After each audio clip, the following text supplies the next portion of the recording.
Hi all, welcome back. അപ്പോൾ ഇന്നൊരു DIY video ആണ്. ഈസി ആയിട്ട് നമുക്ക് വീട്ടിൽ തന്നെ ചെയ്യാവുന്ന ഒരു സിമ്പിൾ DIY വീഡിയോ ആണ്. അപ്പോൾ നമുക്ക് ഒട്ടും താമസിക്കാതെ വീഡിയോയിലോട്ട് കിടക്കാം. അപ്പോൾ ഈ DIY ചെയ്യാനായിട്ട് ആദ്യമായിട്ട് ഗ്ലൂ ഗൺ വേണം.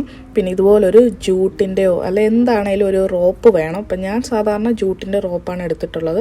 പിന്നെ സിസേഴ്സ് വേണം. പിന്നെ ഇതുപോലൊരു ക്യാൻവാസ് വേണം. അപ്പോൾ ക്യാൻവാസ് വേണമെന്നൊന്നുമില്ല, ഒരു ചെറിയ കാർഡ്ബോർഡ് പീസ് ആണെങ്കിലും മതി. ഈ ഒരു ക്യാൻവാസ് എൻ്റെ വീട്ടിലിരുന്ന പഴയ ഒരു ക്യാൻവാസ് ആണ് കേട്ടോ, ഫെയ്ഡൊക്കെ ആയിട്ടുണ്ട്. ഈ ജൂട്ടിൻ്റെ റോപ്പ് നമുക്ക് എല്ലാ സ്റ്റേഷനറി കടയിലും കിട്ടും കേട്ടോ, ചെറിയ വീതി കുറഞ്ഞ ജൂട്ടിൻ്റെ റോപ്പാണ്.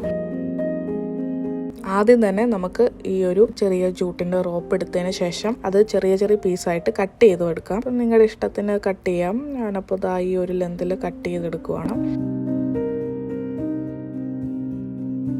ഇനി നമുക്ക് കട്ട് ചെയ്ത് വെച്ചിരിക്കുന്ന പീസിൽ നിന്ന് ഒരെണ്ണം എടുത്തിട്ട് ഇതുപോലെ ഏതെങ്കിലും ഒരു ഷേപ്പിൽ നിങ്ങൾക്ക് നിങ്ങളുടെ ഇമാജിനേഷനിൽ നിങ്ങൾക്ക് ഇഷ്ടമുള്ള ഏതെങ്കിലും ഒരു ഷേപ്പിൽ ഗ്ലൂ ഗൺ വെച്ചിട്ട് അത് ഒട്ടിച്ചു കൊടുക്കുക എന്നുള്ളതാണ്. അപ്പോൾ ഇതാണ് ബേസിക്കലി ഈ DIY ഫുള്ള് ഇത് തന്നെയാണ് ചെയ്യേണ്ടത്. അപ്പോൾ ഞാനൊരു ചെറിയ ഇന്ന ഷേപ്പൊന്നൊന്നുമില്ല, ഇപ്പോൾ ഒരു നാച്ചുറൽ ഷേപ്പാണ് കുറച്ചുകൂടെ കാണാൻ ഭംഗി. അപ്പോൾ ഇവിടെ ഞാൻ ചെയ്യുന്നത് പോലെ തന്നെ ചെയ്യണമെന്നൊന്നുമില്ല. നിങ്ങളുടെ ഇമാജിനേഷനിൽ നിങ്ങൾക്ക് ഇഷ്ടമുള്ള രീതിയിൽ ഷേപ്പിൽ നിങ്ങൾക്ക് ഗ്ലൂ ഗൺ വെച്ചിട്ട് ഒട്ടിച്ചു കൊടുക്കാവുന്നതേ ഉള്ളൂ. ഒരു വലിയൊരു ആർട്ട് പീസൊക്കെ നമ്മൾ പുറത്ത് കടയിൽ നിന്ന് മേടിക്കുമ്പോൾ നല്ലൊരു റേറ്റ് ആവും. നമുക്ക് വീട്ടിൽ തന്നെ ഇതുപോലെ ഒരു ക്യാൻവാസോ അല്ലെങ്കിൽ ഒരു കാർഡ്ബോർഡ് ഷീറ്റിലൊക്കെ നമുക്ക് ഈസി ആയിട്ടൊരു വലിയ ആർട്ട് വർക്ക് ചെയ്യാവുന്നതേ ഉള്ളൂ.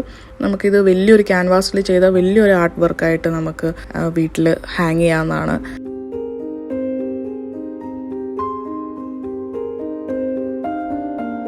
അപ്പോൾ ഈ ഒരു ക്യാൻവാസ് ഫുള്ളും ഞാൻ ഇതുപോലെ ഈ ഒരു റോപ്പ് വെച്ചിട്ട് അല്ലെങ്കിൽ ഒരു ത്രെഡ് വെച്ചിട്ട് ഫുള്ളും പല പല ഷേപ്പിൽ ഞാനിതുപോലെ ഒട്ടിച്ചു കൊടുക്കുവാണ്.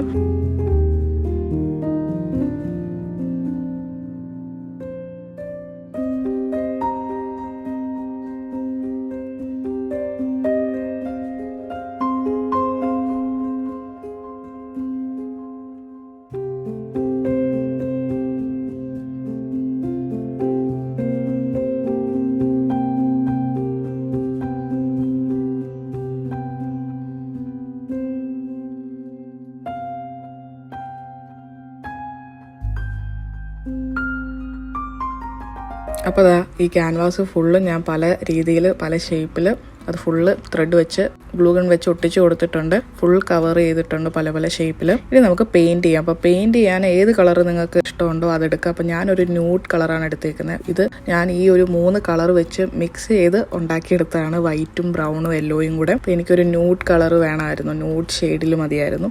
പിന്നെ വേറൊരു ട്വിസ്റ്റ് ഉണ്ട്, ഞാൻ ഈ ഒരു പെയിന്റിൽ ബേക്കിംഗ് സോഡ ഇടുന്നുണ്ട്. അപ്പം ബേക്കിംഗ് സോഡ ഇടുന്ന ഒരു മെത്തേഡ് ഞാൻ കുറേ DIY കാണിച്ചിട്ടുള്ളതാണ്. ഒരു ബോറിംഗ് ലുക്ക് കൊടുക്കുന്നതിലും നല്ലത് കുറച്ച് ബേക്കിംഗ് സോഡ ഇട്ട് ഒരു ഗ്രെയിനി ലുക്ക് കൊടുക്കാൻ വേണ്ടിയിട്ടാണ് ഞാനത് ചെയ്യുന്നത്. അപ്പം ബേക്കിംഗ് സോഡയുടെ അളവൊക്കെ നമുക്ക് പെയിന്റ് മിക്സ് ചെയ്യുമ്പോഴേ പറയാൻ പറ്റുള്ളൂ. നമ്മൾ തന്നെ മിക്സ് ചെയ്യുമ്പോൾ നമുക്കത് മനസ്സിലാവും. നമുക്ക് എന്താ ഒരു മാറ്റ് ലുക്ക്, ഒരു ഗ്രെയിനി ലുക്കായിരിക്കും ആ ഒരു ക്യാൻവാസിന്. അപ്പം ഞാൻ കുറച്ച് ബേക്കിംഗ് സോഡ ആഡ് ചെയ്ത് മിക്സ് ചെയ്ത് കറക്റ്റ് കൺസിസ്റ്റൻസിയിൽ എത്തിക്കുകയാണ്.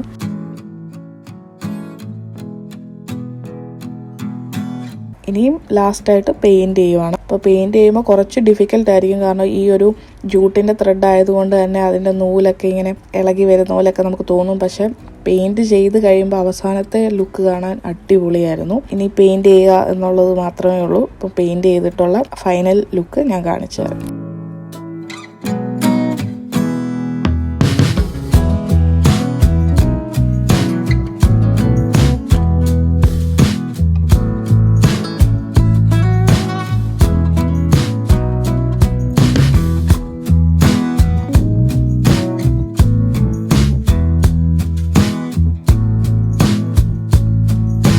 ആ ഒരു റോ ലുക്ക് നിങ്ങൾക്ക് കാണാമെന്ന് വിശ്വസിക്കുന്നു, ആ ഒരു ഗ്രെയിൻസും കാര്യങ്ങളും ഒക്കെ. അപ്പോൾ നിങ്ങൾക്ക് ഈ DIY ഇഷ്ടപ്പെട്ടെങ്കിൽ ട്രൈ ചെയ്ത് നോക്കുക. അപ്പോൾ നമുക്ക് നെക്സ്റ്റ് വീഡിയോയിൽ കാണാം. Thank you all, by.